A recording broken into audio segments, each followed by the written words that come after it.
Hi, everyone. We're about to get started in a little bit. I'm so excited to welcome you to the third annual Student Advocacy Days, organized by Scholars at Risk. Thank you so much to NYU DC for hosting us and for all of you for being here. My name is Alex. I'm the Advocacy Program Assistant, and today would not be possible if it weren't for our awesome team of SAR staff. Ian, Annabelle, Chelsea, as well as our Roger Williams partners, Adam Braver, as well as Kyla, Juliet, and Adrian. So they're all in the front row. If you need help throughout the day, if you have questions, feel free to come up to any one of us. So just to get started, we have a few items of housekeeping. So you should each have a packet which has a schedule for the whole day, as well as speaker bios, a toolkit for your meetings tomorrow, as well as a social media guide. So please utilize that, and it should be a great tool for you. I would also like you to introduce yourself to your neighbors and the people sitting behind you. Go ahead.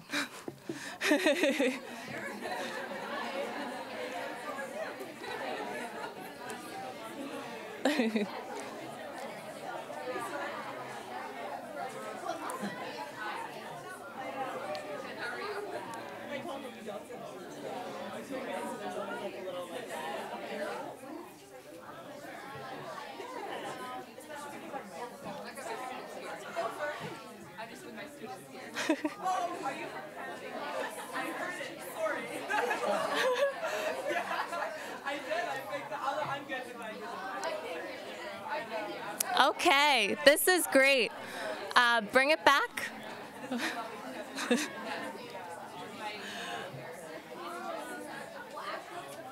So this chatter and this buzz and this excitement is so great to hear. And can we bring it back?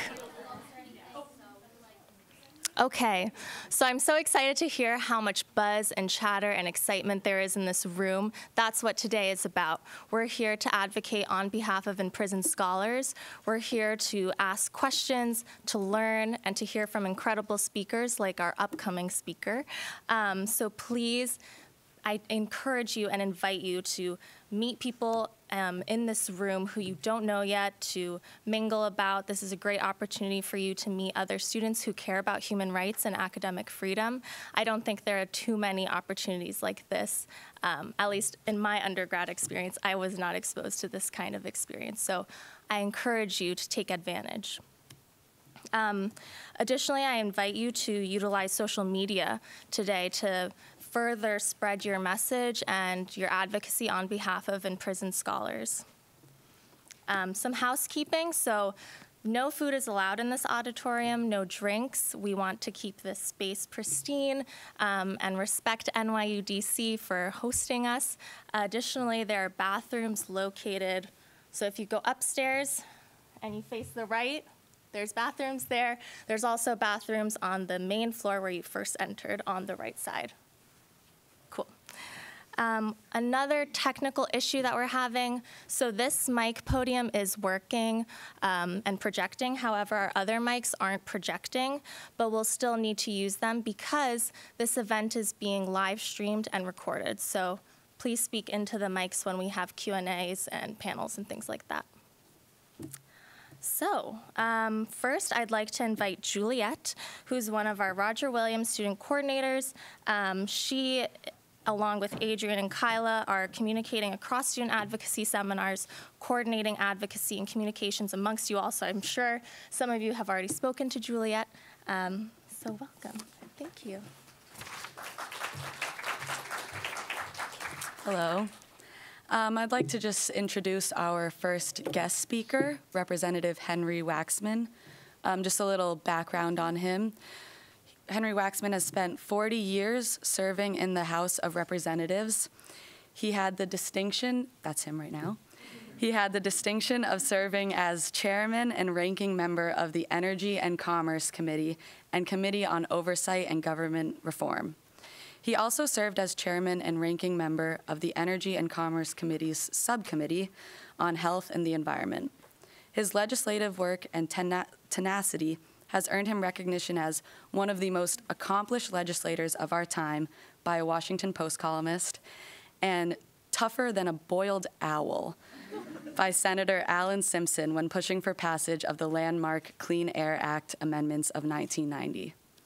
Currently, Representative Waxman serves as chairman at Waxman Strategies, a public affairs and strategic communications firm.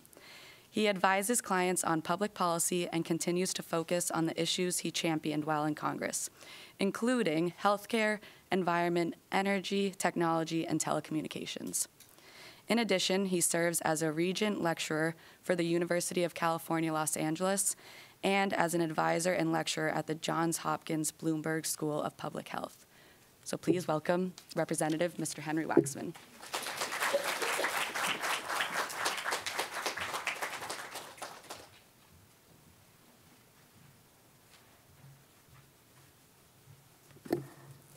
Well, thank you very much for that introduction. I'm delighted to be here and to have this chance to welcome you to Washington. Those of you who are not from Washington, from academic institutions I gathered all around the United States and including Canada. And I think it's so important that you're here to bring this message to policymakers that there's a real risk that scholars have around the world by those who want to stop them from speaking freely, academically pursuing their interests, sharing the results of their research. And this risk can be a threat to their lives if they are oppressed by the powers that be, that become very concerned that they're going to shake the status quo and threaten those powers who are in place at any particular time. The suppression of academic freedom is not unique to this period of time, but it's one where I think we have to take it even more seriously than ever before, because freedom is at risk. It's at risk around the world where we have to speak out about it, but it's at risk here in the United States as well. And a lot of people don't make the connections between human rights, academic freedom, and the liberal values that we've always had of studying and communicating and following the evidence wherever it may lead, even if it leads to conclusions that others may, with others may disagree. I wanted to just touch on three things. One, how you shine a spotlight on this issue when you talk to members of Congress, their staffs, and the general public. You put a spotlight to what would otherwise thrive in the shadows. If you're a scholar and you're studying something that is threatening and your studies are being suppressed, or you individually are being suppressed, it's easier to do all those things without public notice. And so bringing these points out in the open, even advocating for individual scholars that are at risk or even imprisoned in different places, brings home the point of what's going on and how we also have to be mindful that it not happen here in the United States. I was thinking of 3 points. One of the movements that I was involved in Congress was the freedom for Soviets in the Soviet days, Soviet academics, Soviet freedom fighters, Soviet dissidents, and those who wanted to just leave the Soviet Union but were barred from doing it. What we did was to try to highlight the oppression of the Soviet Union, and our government took this very seriously because written into the law was that we would not give trade status to the Soviet Union until they opened up their gates, until they allowed people to leave. And we stood for human freedom as a nation.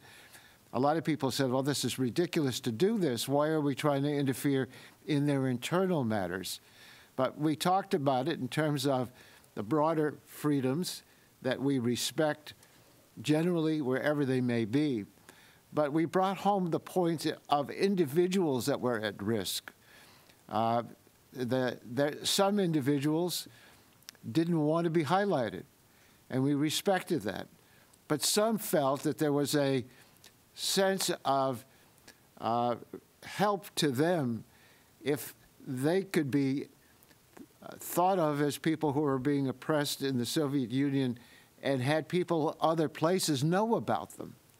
So we would often go visit these dissidents when we went to the Soviet Union, visited them, talked to them. You had to be very careful, of course, because it was a police state. But they felt that they were freer in that situation because outsiders knew about them. And that's something to keep in mind as you talk about academics who are being oppressed. The second thing I wanted to point out was that our country's policies are not what they used to be. High on the values of American foreign policy used to be to fight for human rights. Now when you see the President of the United States go to other countries, he speaks higher of and with greater admiration for some of the dictators around the world than he does for people in countries where they have a democracy. They share our values. They're fighting for the freedoms that we've always espoused. And we have to wonder, is the United States going to be an example of freedom? And is the United States going to be fighting for human rights around the world? If we are not going to be doing it, who will do it? If not countries speaking up for those values, it makes it even harder, but makes it even more important that you're speaking out for those people and giving them a lifeline. And then the third point that I want to raise with you before we have an exchange of ideas is that we shouldn't be so smug to think that academic freedom isn't being curtailed here in the United States. That we don't quite imprison people who are academics and scholars with whom we may disagree. But there were a couple investigations that I headed when I was chairman of the Oversight Committee. One was, and continues to be, the censorship of scientists who are looking at the subject of climate change. And they look at the evidence, and they see what's going on, and they look at models of climate changes around the world, and they're sometimes called before members of Congress to explain why their academic institution is allowing this kind of research. It is really quite frightening, whether you agree or disagree with a scientist's or an academic's point of view, to stop them from their research. This is happening in another area where science is being suppressed, and that's the area of women's rights for reproduction. We have people who are against abortion, so they don't want academics to talk about things that are threatening to the so-called pro-life position. I had to hold a hearing and browbeat the Secretary of Health and Human Services under President George W. Bush, who put on the website of the Department of Health and Human Services that if a woman has an abortion, she's more likely to get breast cancer. There's no scientific backing for that statement. Yet it served their purposes of highlighting their opposition to termination of a pregnancy for any reason. And they would try to give that kind of misinformation through government websites. By highlighting it, we got them to stop it, but that's not the end. We're fighting battles that we fought and won many years ago. It used to be that we had, in this country, a fight to get the ability to women to control their reproduction by using birth control. Well, we're now fighting that fight again as this administration tries to stop contraception and programs that provide contraception, and even to have that as an essential health benefit. So we shouldn't become too smug that academic freedom isn't being threatened by the powers that be. And of course, academic freedom is also being threatened by people with whom we might agree who don't want to allow another point of view to be expressed. Well, let me tell you that it's very valuable that you're here, that you're raising this issue, highlighting these problems, because we think of it as some totalitarian country, some dictatorship acting to stop scholars from exploring the truth and expressing their opinions, whether it be truth or not, but at least expressing opinions, because we've always had the idea of freedom of expression, even if you disagree with that expression, as a way to get to truth by evolving expressions of ideas, the challenge of those ideas, the rethinking of the what is accepted, to decide whether that ought to be accepted anymore.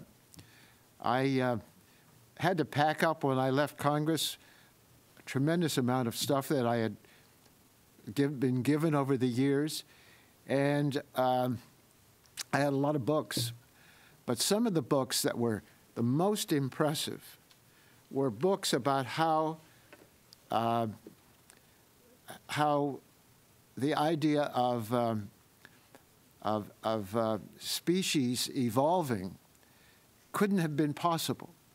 And they had one book about how every animal that we know today was around at the beginning of the creation, and therefore evolution was a lie. Well, it was very impressive that they put together these books, and even that subject is now being threatened by people who have a different point of view that don't want to look at evidence. Well, we've got to stand up and say, well, you can have a different point of view, but it ought to be based on facts and evidence, because academics and the scientific method and academic freedom but stands for the idea of human freedom and human expression, and also questioning and challenging the assumptions. And challenging the basic assumptions is challenging the power structure very often, and therefore it's not well met by those who are on top, who don't want to have a challenge to what their conventional wisdom is that they want to propagate, which keeps them, of course, generally in power. So those are the points that I wanted to make to you, and then to express to you my personal admiration for your work, and to tell you how important this is. You will get a reception, I think, from a lot of people that will surprise you. One of the congressmen who comes to my mind is a congressman named Chris Smith. He's a congressman, right-wing Republican from New Jersey. But he always believed in freedom freedom of expression and fought for human rights, because he tied it to his very strong belief that abortion, and perhaps, I believe he's Catholic, but maybe not, his religious point of view is that human life is sacred, and therefore, if you fight for human rights, you're fighting, from his point of view, to stop termination of pregnancies. Well, I certainly disagreed with him on the view of reproductive rights, but I always admired the fact that he cared about human rights itself and fought for it all around the world. One of the achievements I had when I was looking for people to work with me, primarily in the health area, was when we expanded the existing health care program, Medicaid, which at that point was only limited to poor people. Now it's a mainstream health insurance program. When I went to Congressman Henry Hyde, there's a famous Hyde Amendment that says no government funds could be used to pay for termination of pregnancy, which in effect meant that if you were a low-income woman and you relied on the Medicaid program for your health insurance, you often couldn't find a place to have an abortion, nor could you afford it. And I strongly disagreed with him on that issue, but I went to him and had him join me in making sure that the Medicaid program covered prenatal care. Because if you say you're for life, you ought to be there to make sure that a baby that's born is born under the circumstances that might lead it to a healthier life itself. So you sometimes find strange bedfellows, but highlight these issues, bring it to the attention of people who are not thinking about it, and if they're not thinking about it, that's why your job is even more important. So thank you for the work that you're doing.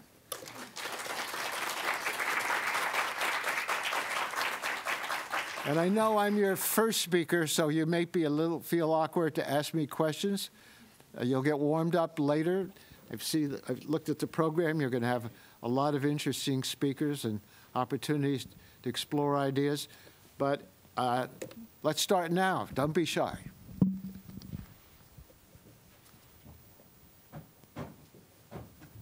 Oh. I thought it was going to be carted away by an oppressive regime.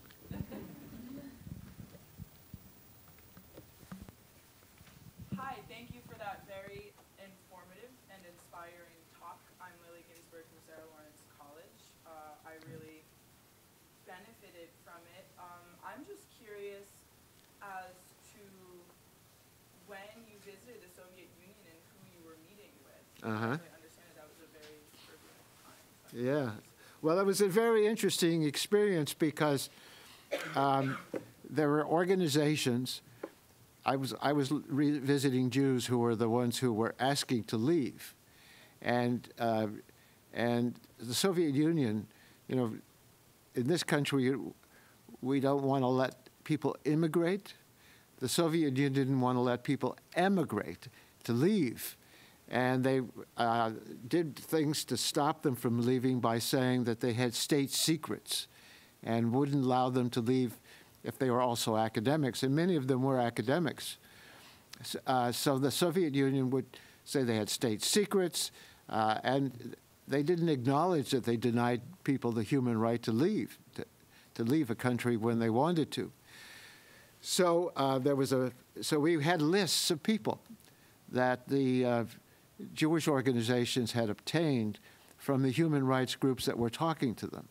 And when I went there, I would go to a home of somebody that wanted to leave and wanted to be visited because they wanted greater visibility, that they had friends from the United States who knew them and would come and talk to them. There are others, of course, just didn't want to cause people to take notice of them, because they were worried that that would increase their oppression. We would visit them. I did this on a couple of congressional delegations, and I had our own State Department suggest that maybe it was not a good idea because it would make the Soviet government angry at us. I had colleagues who would say to me, "We're not here for that purpose. We're here for exchanges with the Soviet government on military matters, how we can stop the arms war. We're here to talk to them about improving bilateral relations. And of course, we want to raise human rights, but it's only one of a number of other things that we're concerned about." Well, I found from one of the publications that there was a young man named Waxman in the area where my grandparents had emigrated. They had lived in an area that was part of Russia, pre-Soviet Russia, and escaped a pogrom where the Jews were being killed off, and so they fled. They were very young, of course. The younger people are the ones who will fight for freedom, and people who are more adjusted and have adapted will not want to cause problems and raise waves. But I said to the Soviet government official, "This is my cousin," not knowing whether he was or not, but hoping that would help him. And they said, "Well, we're going to tell you that tomorrow when we meet, we're going to find out what's happened with this guy." And the next day, they wouldn't talk to me. And I said, "Well, you said you were going to tell me about this guy Waxman." And finally, they said, "We found out that he's a hooligan," whatever that meant. But I tried to use the fact that we might be related as a way to help. And then I went home and I would get my colleagues to write letters to Brezhnev or whoever was in power at the time, saying, we've heard about this scholar who is being fired from his job because he would like to emigrate. We're concerned about him. And so we had members of Congress writing letters and raising the issue of individuals. And I remember going to a rally for Soviet freedom for Soviet Jews, and I was with my daughter, who was 10 or 11 at the time, and she said, I feel badly that we're having such a good time because this is such a serious problem, and this rally is a lot of fun. I said, well, don't feel badly at all. Relish the fact that you can fight for people, and we can enjoy this freedom. And I told her that when I went to this rally and I saw all the policemen stationed just in case there was trouble, how reassuring that was. But I used to go to rallies where I worried about the policemen because I was protesting the war in Vietnam, and I didn't know if our own police were going to be coming after us. So you always have to weigh these things and try to figure out how to dramatize the point that you're trying to bring home. Thank you very much. Thanks.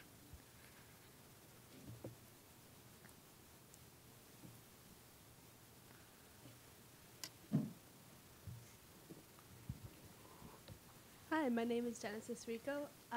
Thank you very much for coming out to speak for us. I'm also from Sarah Lawrence College. I noticed while you were speaking that you said, well, you prefaced pro-life with supposedly, and I was wondering where you, or what you meant by that, because instead of pro-life, I personally prefer to use anti-choice, and I was wondering if maybe you did too. Oh, that's an interesting observation. Clearly, you understood that I had a point of view that was different than those who call themselves pro-life, because I think that being pro-life sometimes allows the mother to be helped. Even the most staunch anti-abortion people will say they're for saving the life of the mother, but often they're not really. But they want to save the life, and they don't want to look at the health of the mother, and they don't want to look at all the other circumstances, or the recent debate about late-term abortions, which is often about not carrying a baby to term that has no chance to live. So I say so-called pro-life because it sounds good to say you're pro-life, but you're often pro-life from the other point of view of allowing the freedom to control reproduction, whether it's when to get pregnant, whether not to get pregnant, and even under some circumstances to terminate a pregnancy, which is not the business, in my point of view, of the government. But that was a good catch.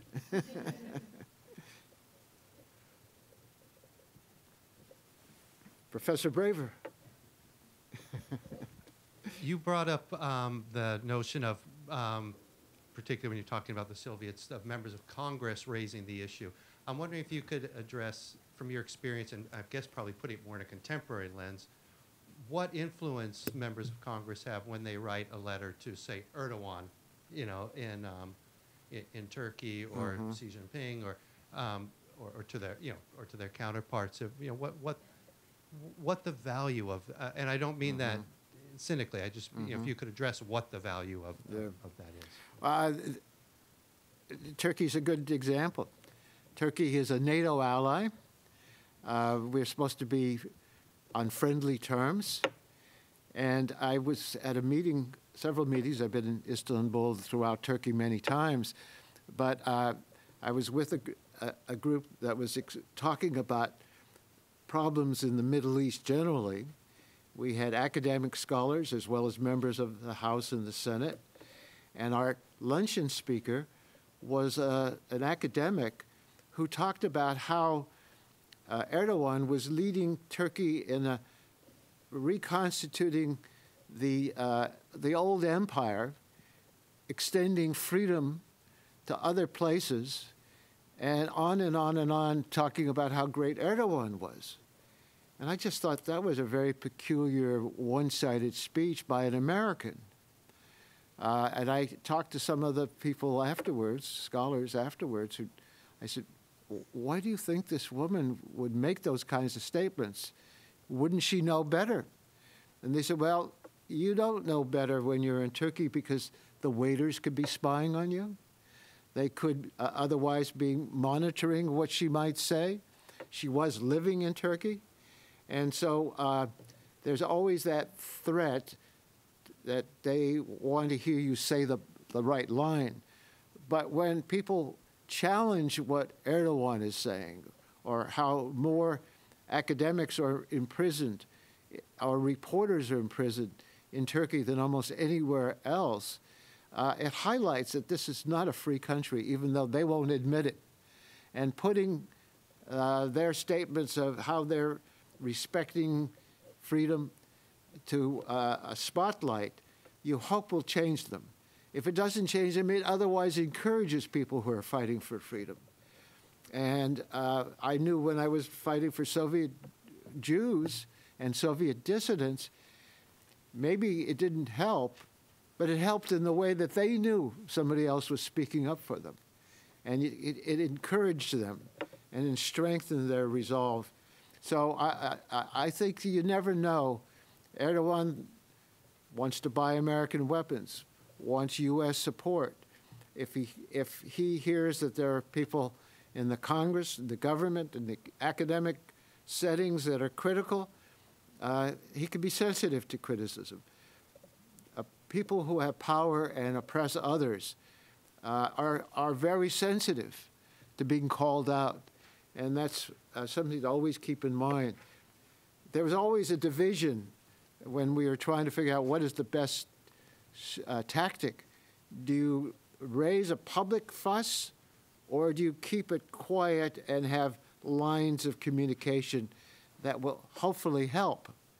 And one of the things that I thought was very important in a lot of different movements for human rights is those who wanted to make a big public issue, because others who would say, let's work through usual channels, let's talk to them, let's be understanding of each other, that often led nowhere, because oppressive regimes don't really care if you're not threatening them. So there were groups in the United States who would go to the Bolshoi Ballet when the Soviet ballet dancers were here and march outside against Soviet oppression. And there were others who said, oh, that's horrible. We should be much more quiet about it. Quiet diplomacy is going to be more effective.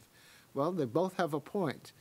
But keep that in mind, that you want to drive home your concerns to the powers so that they could maybe rethink it or feel more pressure from others who will be emboldened to speak out.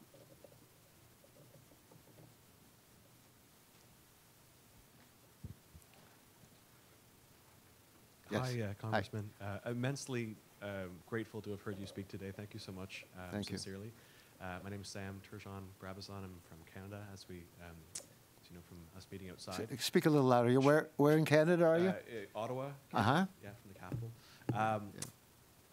You spoke about quiet advocacy, and just very briefly there, and that actually bleeds in very well to my question.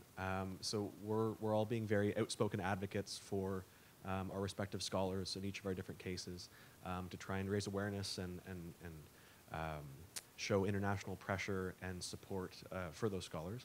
Mm-hmm. And in your case, when you visited the Soviet Union, that was really helpful to put that spotlight on the issue. However, you know, I know of another group of students where they're advocating for their scholar is actually, and putting that international spotlight on the scholar is actually putting that scholar in danger. Mm-hmm. So how would you recommend for those students that they navigate those waters between quiet advocacy while also wanting to raise awareness of the scholar that they're fighting for? Well, that's a very good question. When are you helping and when are you hurting? And you have to try to find that out. I think that you might well try to contact the scholar you're trying to help and get a sense from that person whether the threat increases where they live when they get attention, or whether they feel like sometimes freedom means nothing else to lose, and so they don't want to be the ones doing it because it would cause them more pressure. But on the other hand, if others are speaking out for them, that's sometimes helpful. But it's a tricky point, and you always have to be mindful. Are you doing what's helpful for that person?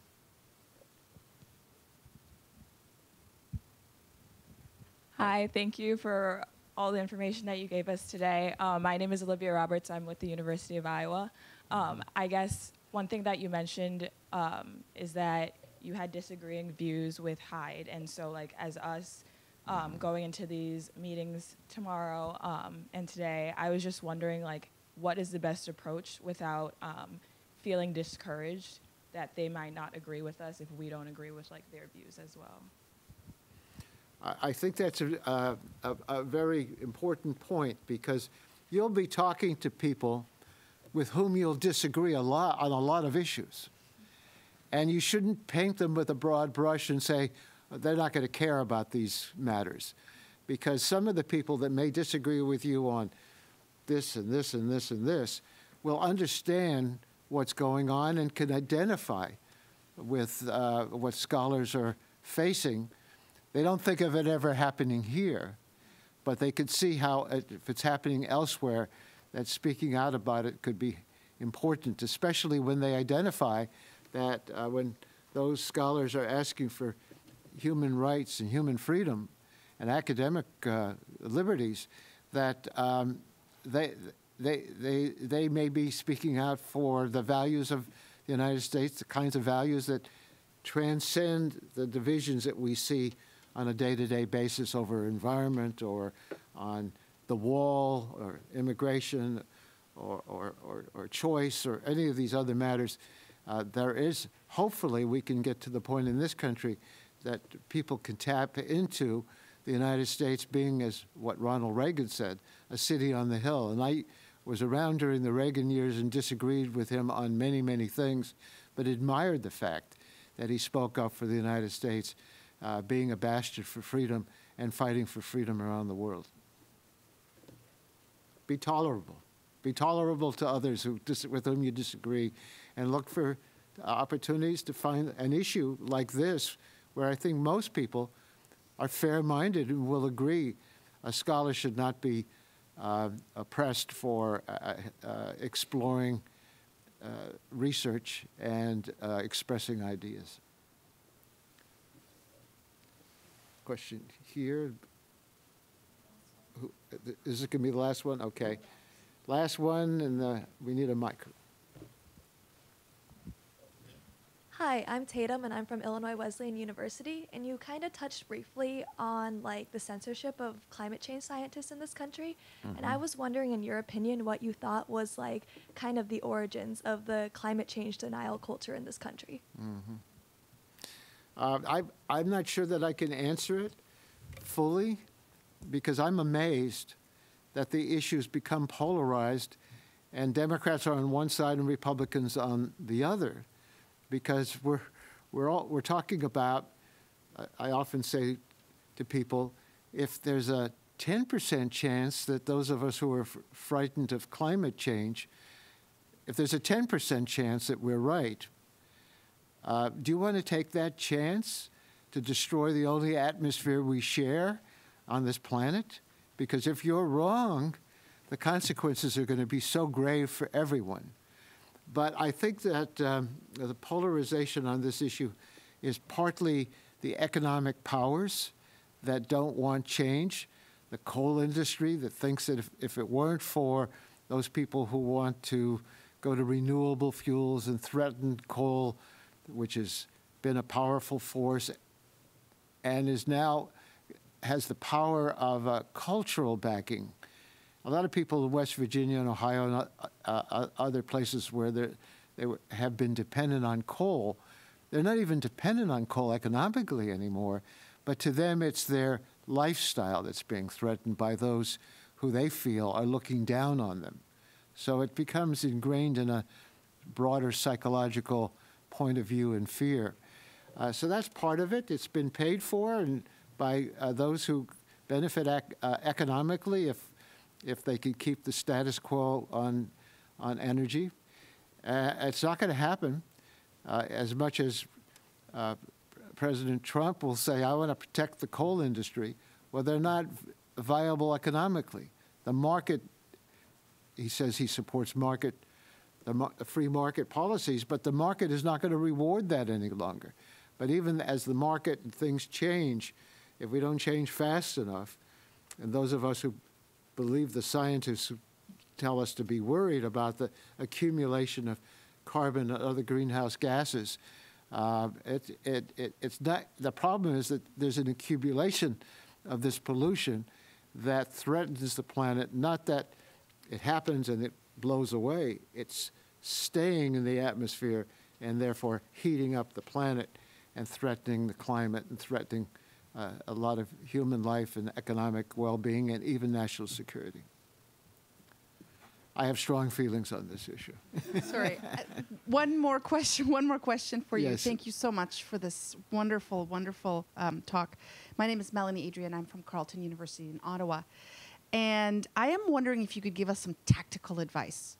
When the students go in and take the meetings with the staff or the senators at the Canadian Embassy and so on, what can they expect in terms of an immediate response? And then what can they push on going forward? So what is it that congressmen and congresswomen and senators and embassy officials, what powers do they have to engage and to change? I was watching an interview with Ken Burns, who's done such remarkable documentaries for public television, and he said that we can talk at a high level, but bringing it home to individuals is so much more powerful. And so when you talk about a professor in Saudi Arabia who believes in women being able to have full freedom in the country and bring up a particular woman or particular academic, it brings home the point how that person's being oppressed. And that's a way to dramatize the issue and not just talk about it at a high level and a broad generalization. So I think it's one way that tactic is very powerful. People can identify with others who are suddenly uprooted because they're trying to do what is right for them to do as someone who's looking at the ability to pursue truth academically, wherever it may lead. So there's a Carleton College here in the United States and a different one in Canada. There's a much bigger university, yes, in Canada. In Canada? Yeah. Well, look how myopic I am. So that's okay. It gives us a good sense of globalization. Yeah, the Canadians I admire greatly on so many of the things that these battles that we have in the United States. But I remember how vigorously the government in Canada was fighting for the pipeline, which I thought was a serious mistake for the environment. And we'll leave that aside. Thank you. Good luck to you. Have a good time while you're here. So on behalf of Scholars at Risk and all of us here, I want to present you with a gift. This is a Dear Baba book, which Adam, our very own Adam, put together, and it's a compilation of letters from a daughter of someone who was in prison, one of our scholar in prison cases. So this is a success story. Yes, great. As well as our Free to Think report that was produced through Scholars at Risk, which highlights attacks on higher education. So it addresses imprisoned scholars as well as a wide range of attacks on higher education communities. Great, thank you very much. Thank you so much. Appreciate that.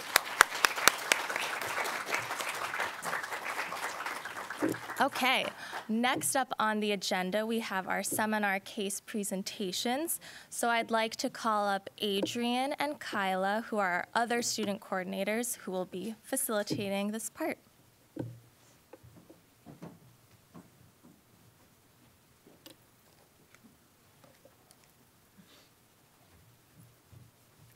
Hi, everybody.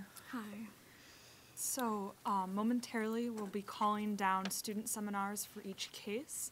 And if you all, or whoever would like to come down and speak on behalf of their seminar, could give a brief overview of their scholar, and then just talk about the methods of advocacy that you've been conducting so far. We'll also have a question period afterwards, so as an audience member, if you have any questions, you can just remember, write it down maybe, so you can remember for the question period after everyone presents their cases. So first off, will the Nasser bin Gaith group from the University of Iowa please come down to present their case?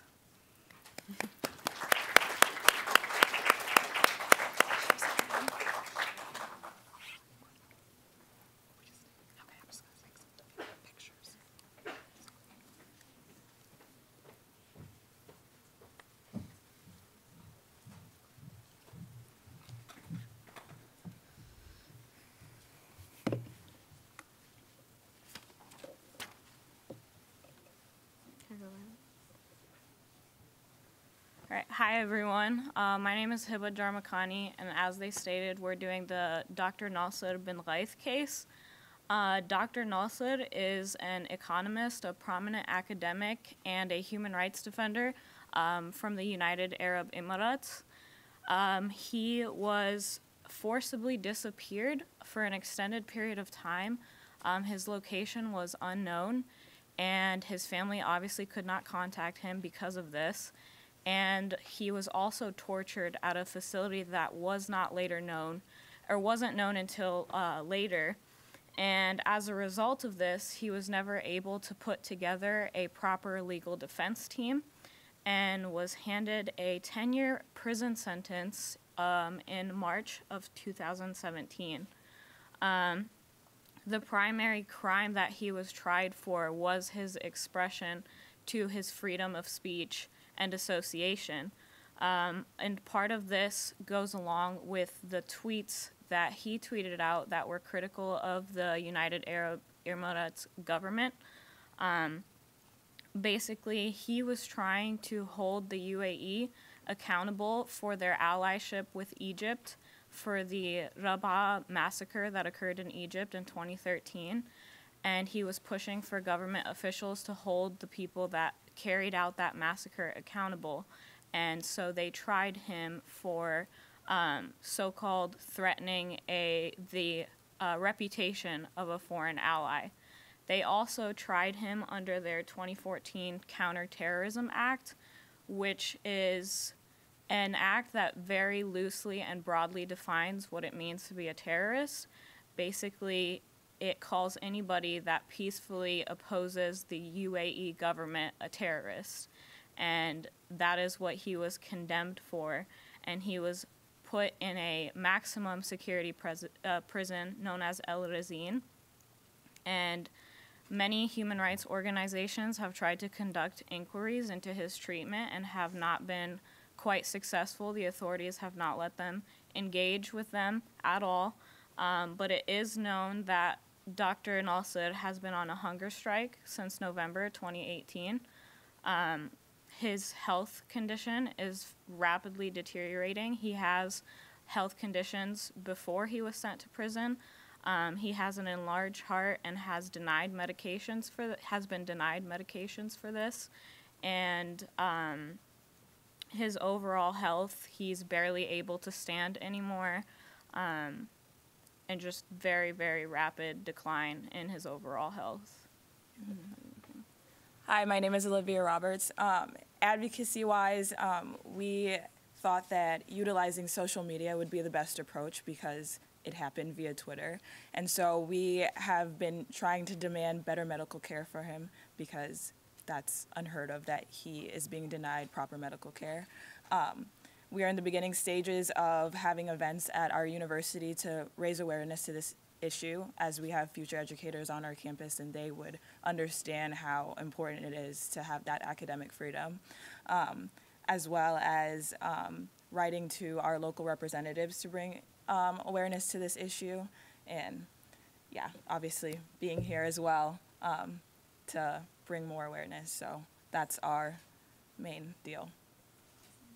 Thank you. Thank you.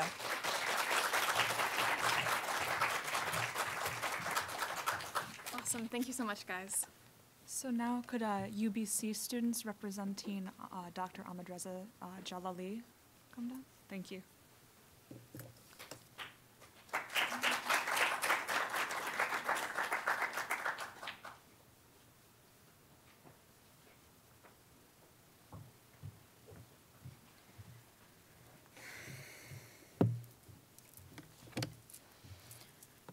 So, hi, I'm Isabella. I'm advocating for Dr. Ahmadreza Jalali.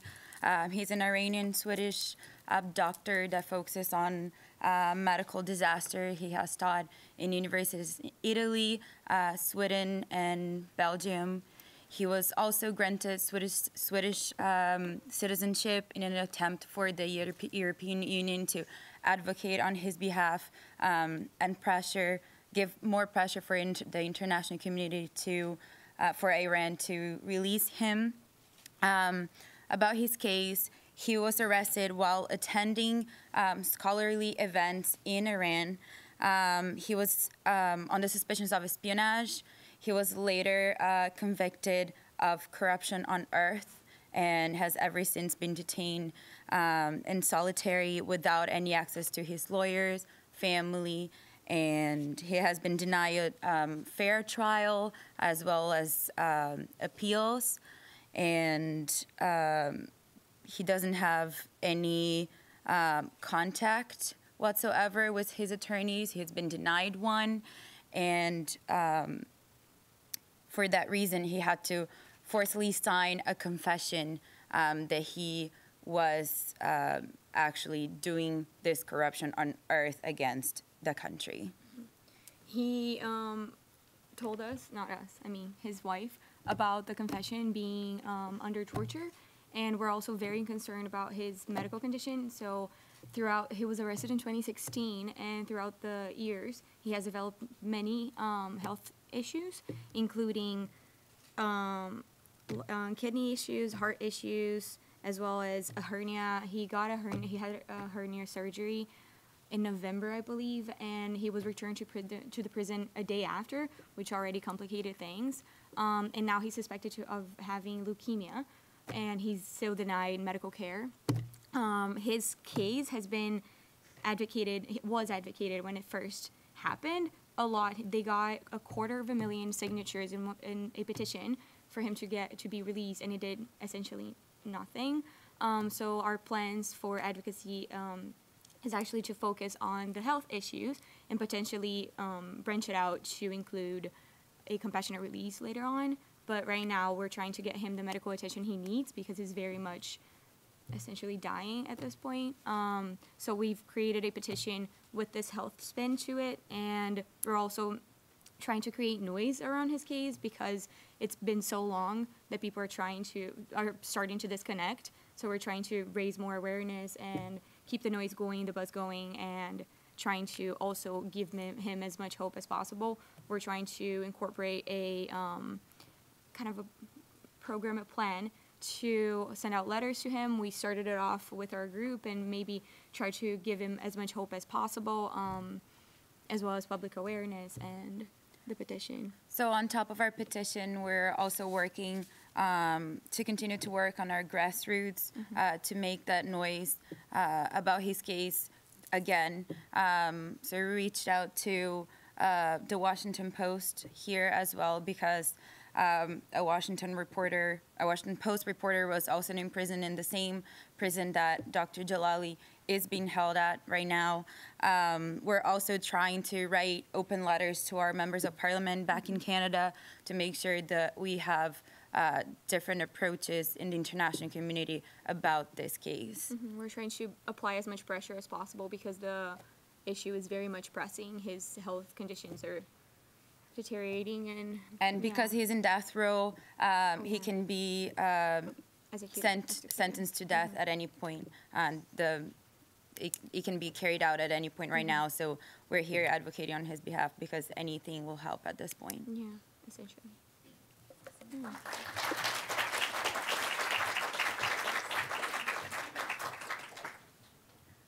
Thank you so much. All right, so next we will be hearing from Mansfield University on the case of Shiwei Wong.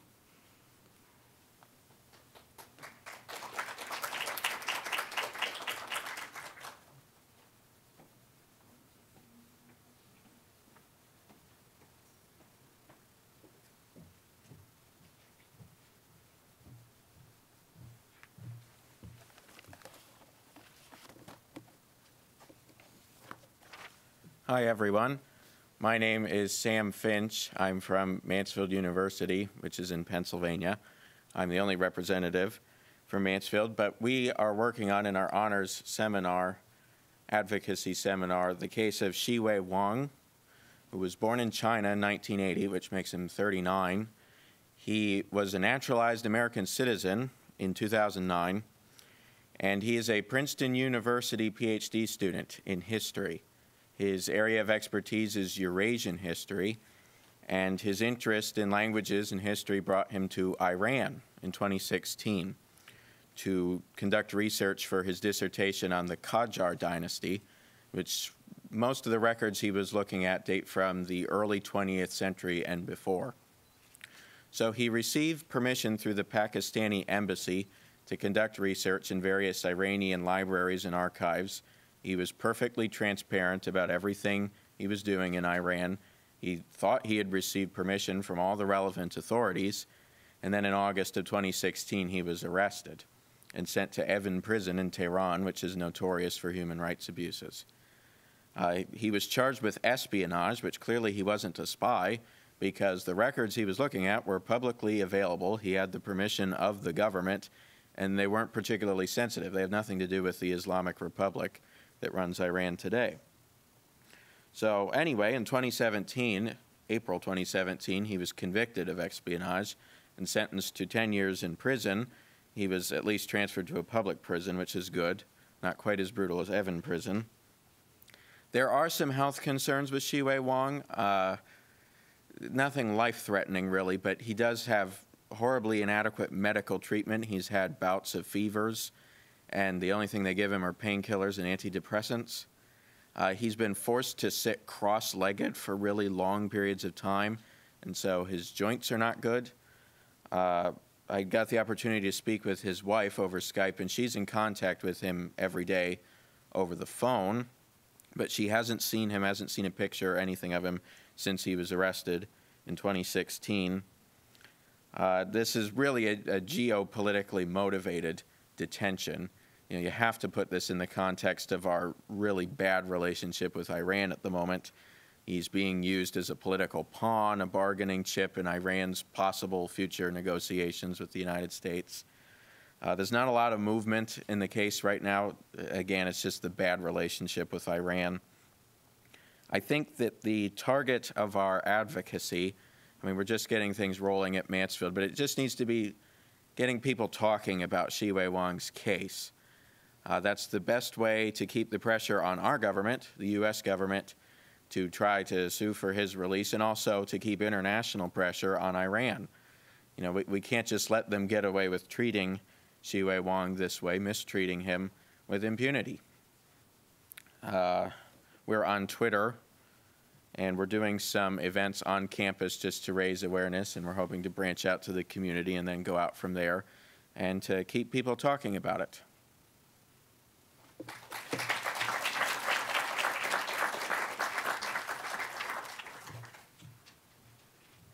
Thank you. Next, if students from Carleton University and Sarah Lawrence College could discuss the case of Hatun El-Fassi. Sorry, along with University of British Columbia and Illinois Wesleyan. So all four.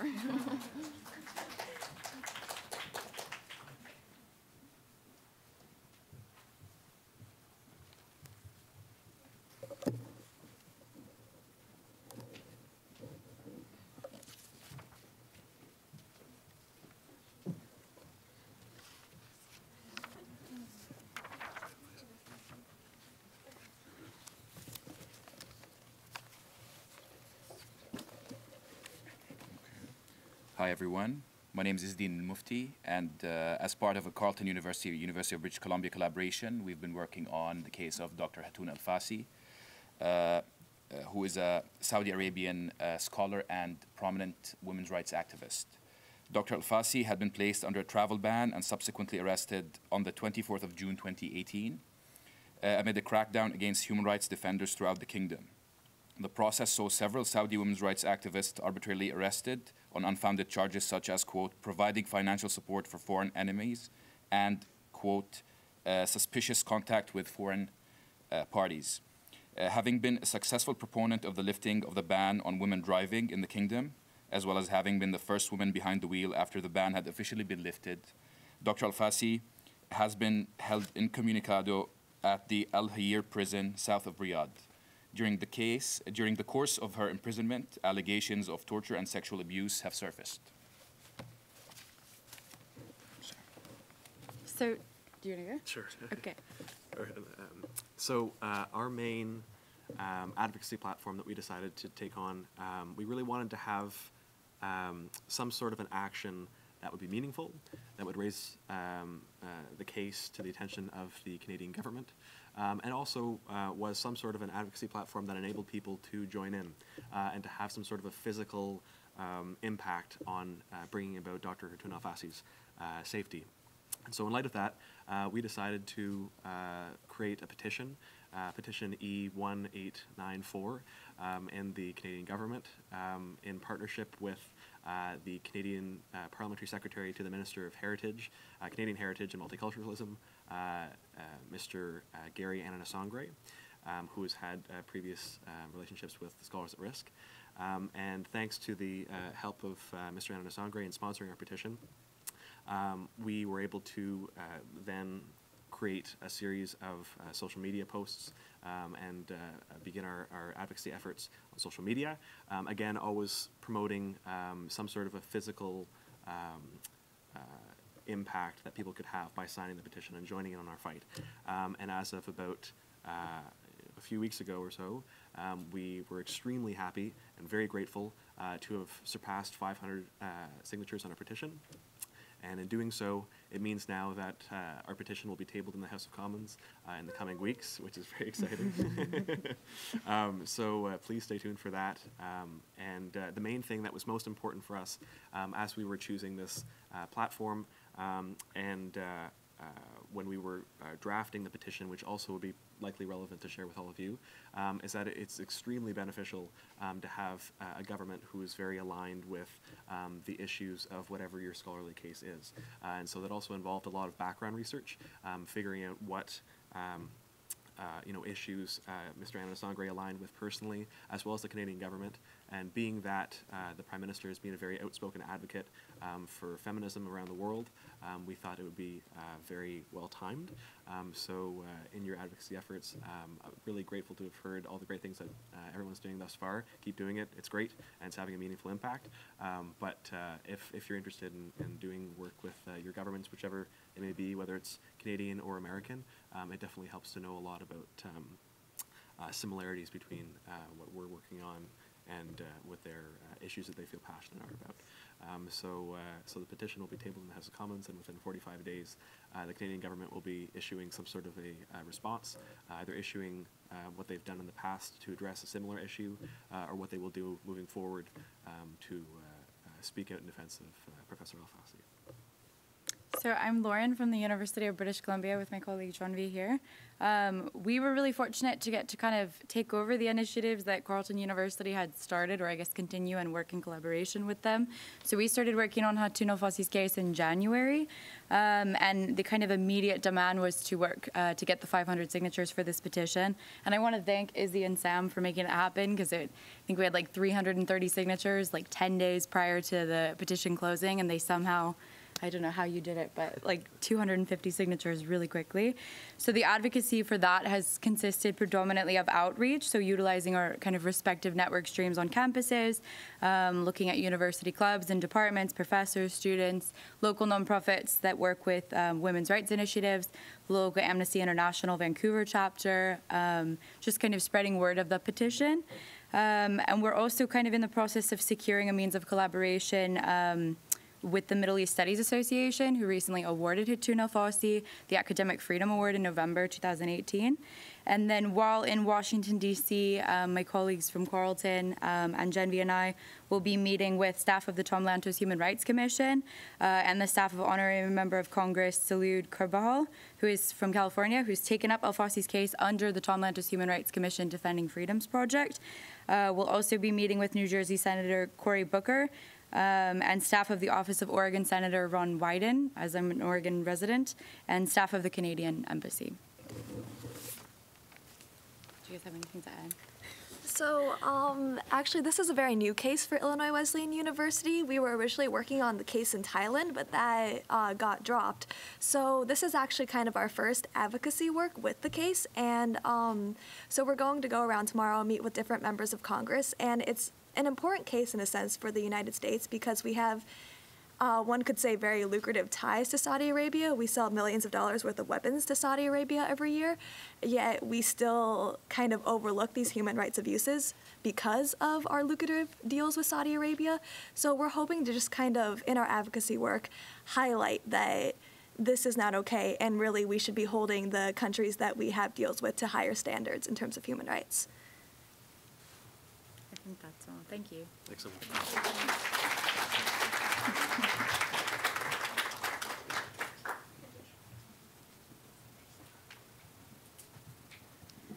Thank you, everyone. Okay, so second to last, will the students from Mansfield advocating for Jian Sai Baba please come down and present their case?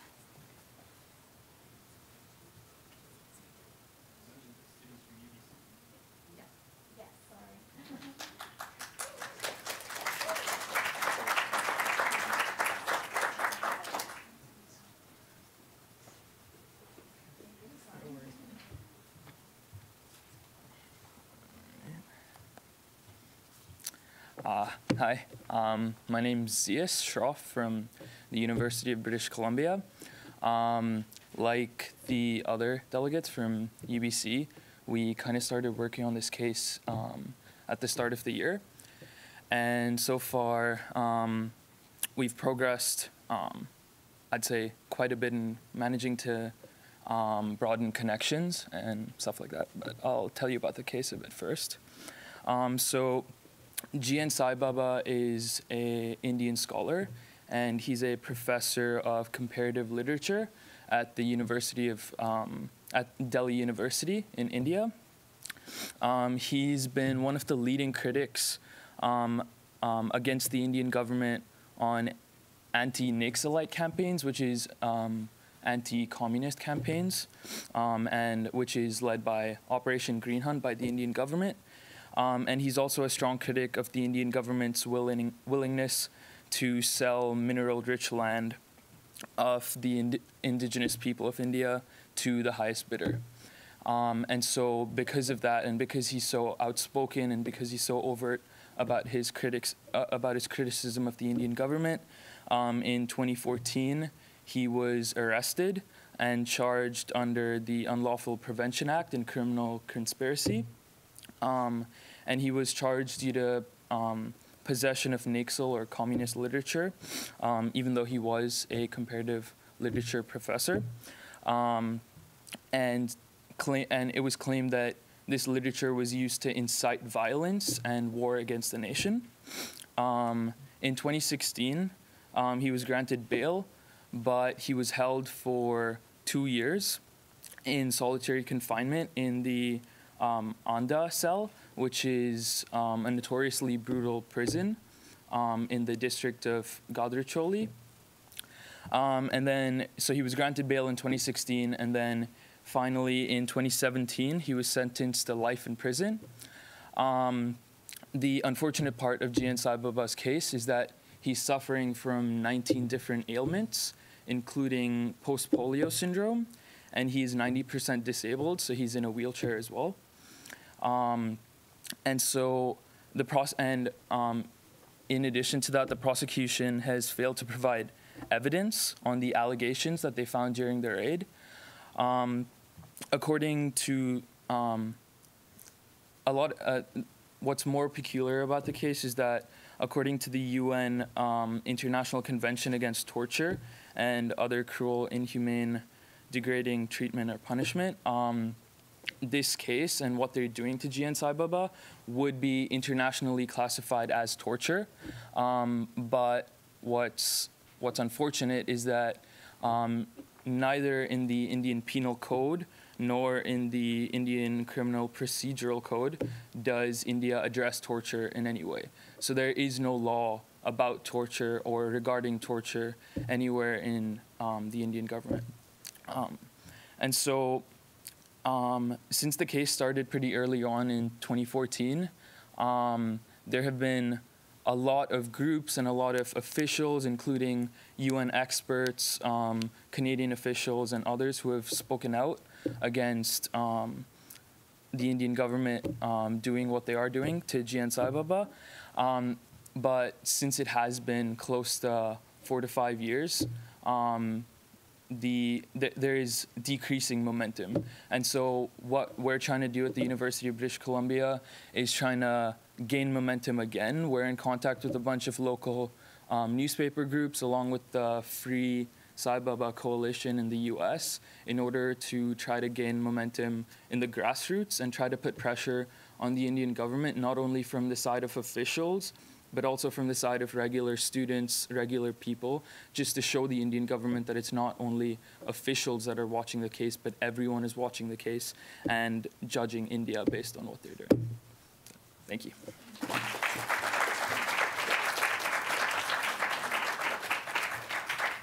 Thank you. And lastly, could we have University of Iowa students, UBC students, and Sarah Lawrence students discuss the case of the Uyghur scholars? Okay.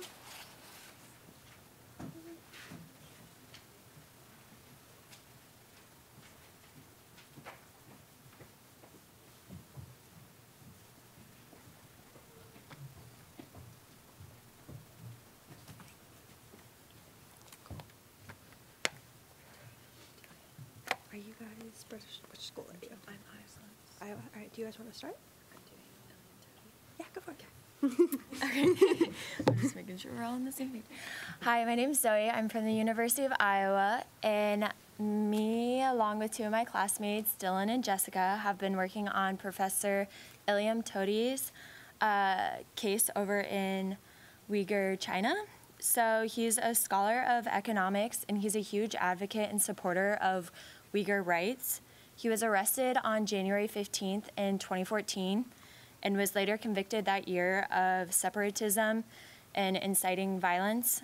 Since his September 2014 conviction, he has been serving a life sentence in prison, and ultimately we hope to be overturning that sentence and getting him out. My name is Lily Ginsberg from Sarah Lawrence College in Bronxville, New York, and I'm going to be talking about Abdul Qadir Jalaluddin. So Abdul Qadir is a literary professor, poet, and scholar of Central Medieval Asian poetry at Xinjiang Pedagogical University in China. And on January 29th, 2018, the Chinese State Security Police raided his home, placed a black hood over his head, and arrested him. At this time, no charges have been filed against him.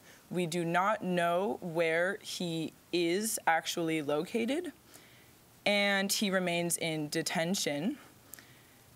According to local officials, he is believed to be held in the Xinjiang Uyghur Autonomous Region, or XUAR. One thing interesting to note, as Mr. Waxman said, highlighting the individual is a very powerful tool in advocacy work, and as my co-student advocate will talk more about our advocacy and strategy in a second, but his son actually responded to one of our tweets this morning, offering to let us access more of his work, since there was not a lot available on his work on the internet. And we did scour it, and again, we don't know anything about the overall state of his well-being or where he's being detained, so we are excited for this opportunity to receive this information from his son and perhaps anything else he is willing to share to help sort of highlight him as an individual and what he sort of is interested in and what his work is. Because again, perhaps contrasting to the Saudi women's rights activists, it's very difficult to understand why someone studying or teaching medieval Central Asian poetry would be detained, and it perhaps highlights the very arbitrary nature of the mass detentions of Uyghur Muslims in the Xinjiang Uyghur Autonomous Region in China happening right now. Yeah. So my name's Lauren. I'm also from Sarah Lawrence College, and I'll just be talking really quickly about Rahil Dawood, who's another Uyghur scholar who's been detained in China. She's a professor of Uyghur folklore and traditions also at Xinjiang University, and she's also an internationally renowned anthropologist and award-winning ethnographer. She's done a lot of collaborative work with scholars in all over the world and in China as well. She was detained in December 2017 while traveling to Beijing. She's not been heard from since. So she's another one of these situations where we're not exactly sure her exact well-being or her exact even location where she's being detained, what her situation is. She wasn't even particularly outspoken against the government, just a prominent member of the Uyghur population and the Uyghur religious community, once again highlighting just these mass detentions and the nature of the Uyghur situation in China, which is a much bigger picture than just these three scholars. However, once again, trying to bring it back to the individual, these are the three cases that Scholars at Risk and therefore us have chosen to highlight. I'll also just take a second to talk about our advocacy strategies at Sarah Lawrence before I turn it over to your guys' advocacy strategies. But we've done a lot of work with our social media campaign. So since we've got a big class of 15 students, we've kind of divvied up the responsibilities a little bit. But we've been running social media campaigns on Twitter, Instagram, and Facebook. So we've done are continuing to do focused weeks on each of these three scholars where we provide more in-depth information, which is where Abdul Qadir's son reached out to us as we put out just a general call to try to find any of his work, as that's sort of been seemingly erased from the internet, as he is a renowned scholar and we can't find anything he's actually produced academically. So we've done different focus weeks on those scholars, and we'll continue to do that. We've also done some Uyghur History Project Week, and we have a petition that's ready to go and are planning a couple events on campus as well. I can speak on the situation more generally. For everyone who doesn't know, the Uyghurs are a Muslim minority group in China, and they've been systematically repressed, but it's become recently worse when they've been putting them into re-education camps. And there's a difference between the claims and the reality. The Chinese government claims that these are free vocational training camps, and it's anti-extremism, anti-terrorism. But in reality, these people are being suppressed in terms of culture and religion, and their psychological and physical abuse. But the biggest issue is that there's a lack of knowledge, as everyone mentioned. We don't really know who's all in these camps, what they look like, because there's so much restriction on communication in the area, and it's really dangerous for people to go in there or to communicate outside, which makes it difficult to build a legal case for any of the three scholars. Yeah. Wonderful. Thanks.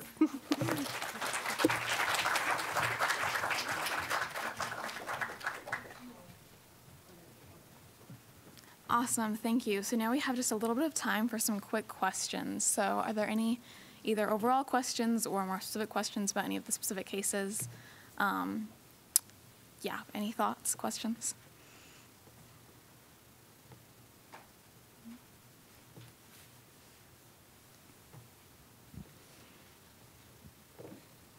I'll start it. What have been, just in brief, I was like, we instinctively grabbed for my wallet when I felt that.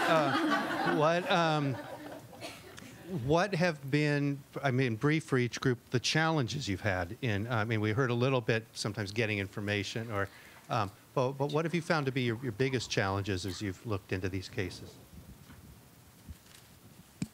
Anyone can answer this. Yeah.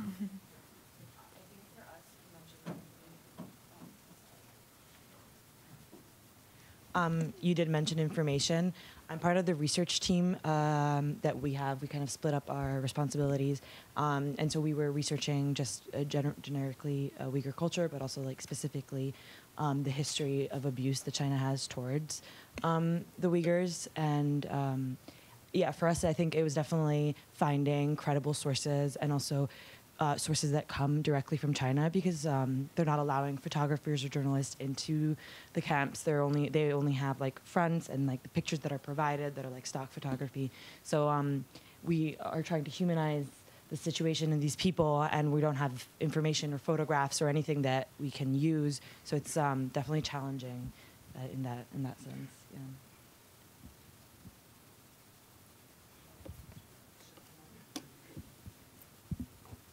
Yeah, and just bouncing off of that, I know like a language barrier has also been some of an issue in terms of getting sources from China and getting things like, most of the stuff we found, particularly with Abdul Qadir Jalaluddin and also the other scholars, has been a lot of things are either in China or in Chinese or in Turkish. So things have just been hard, like translation-wise, and we found some people that can do that, but that's also been an issue that some of the information we can find then isn't in English.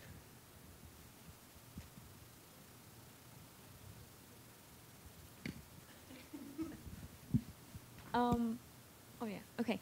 I think one of the biggest challenges we've found is the fact that the urgency of the case versus the slow-moving process of getting action, because our scholar is very much in danger at the moment. Trying to get action to meet that fast-paced urgency is very hard. We're also having some trouble getting the government to speak out, which is understandable. So those are the things that we're mostly, worried about.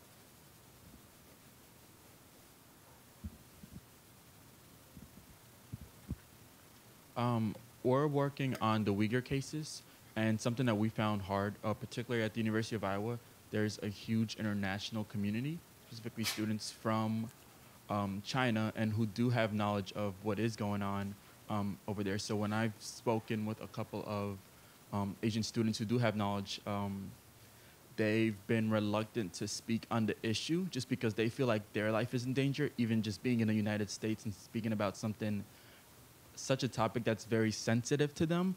So that's definitely been a challenge. On top of the research and trying to find any type of artifacts, it's really hard, as the students from Sarah Lawrence had mentioned. So that's been a challenge on our end. Definitely. Any other questions? I have a follow-up. Oh, I'm sorry. Did you have a question? Yes, I do, unless you'd like to go. Yeah, go ahead. Okay, I just think for the cases that already have a great deal of visibility, like for the Jalali case, you already have 250,000 signatures on something.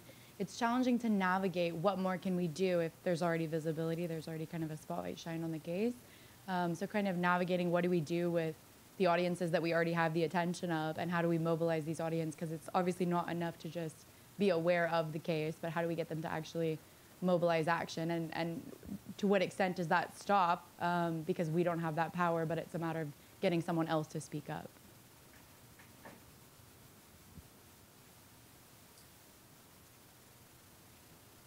Just for us with the Uyghurs, there's been a lot of attention recently, and we're trying to kind of like, I don't know, like follow that wave of media attention. And I think personally, the next step is to personalize, specifically concentrate on the 3 scholars that we're working on, to make sure that people realize that this isn't just like a group of faceless people, but they're humans with families who are trying to contact them. And then also try to move in direction of finding legal action, like we are. That's one of the biggest things that like we're hoping for here in Washington, D.C. and tomorrow. So I think like trying to push for legal action and pressure is the next big step. Once that people actually, and it's great that we have this platform that people actually know what's going on, but I think, yeah, legal action is the next step.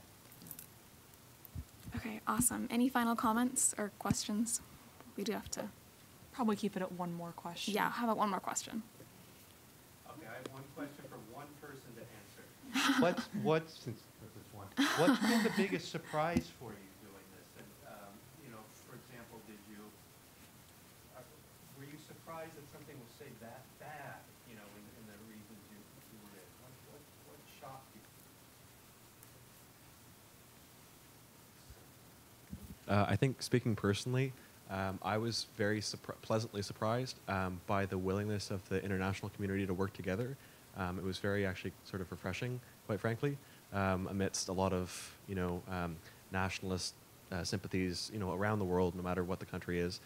It's nice to see that we're all so eager to be working towards freeing these people and doing something that's it's not for ourselves, it's for other people. So I think that was really quite inspiring. Also, I would say the eagerness of, specifically in our case, the Canadian government, to listen to students. The power of students to use their voices to affect positive change in their communities was immensely inspiring, and definitely has motivated me personally, and I think also I can speak for a number of people in here that it's inspired us to continue to move forward with our cases. So yeah, very pleasantly surprised with those things. Awesome, thank you. All right, so next up we're going to have our panel discussion. I'm not sure where Alex is, but, oh, one more question? Oh, just kidding, let's do one more question, just like I lied. Oh, okay. Oh, okay. So, or any other responses to Professor Braver's question? Anything else that's shocked you in your cases? Yeah. So what kinds of strategies do people plan to use tomorrow to bring along unlikely advocates or partners in advocacy as you're speaking with representatives?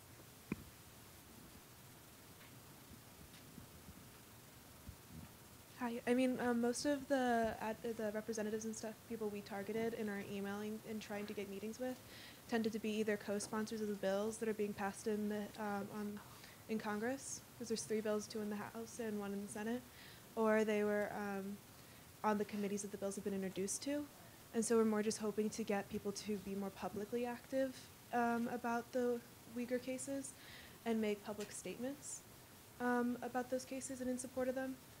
So, like, I guess more like just making sure that these people remember that there are actual people at the other end of the situation in China is our main goal, I guess, and like hope to like get people who may be more active who have been held back. Yeah, and I think we have very clear asks, but just returning back to your question about anything that surprised us, not necessarily in relation to these cases, but these cases for me were an introduction to the idea of academic freedom and what that entails and how that's related to human rights, or how it's also its own separate thing with its own body of literature and ideas behind it and movements behind it. And for me, and I really liked that Mr. Waxman pointed out examples here in America too, because one of the things that I study is heterodox economics, which is, you're not given tenure usually if you're studying that in the United States. You're pushed out of journals, right? There's a lot of repression from the neoclassical school of thought, and sort of just, for me, what was really surprising is realizing kind of how pervasive this issue is in my own discipline and also in America in general, even if, as Mr. Waxman was saying, we're not imprisoning people in the same way, right? We're still questioning them under congressional hearings, right? Like in relation to what he was saying, climate change, or like research related to abortion. And like that to me was very surprising, but also enlightening, because I think it's really important to be more aware of this issue, including in this country. Awesome. Thank you so much, everyone. Yeah. Thank you so much, everyone.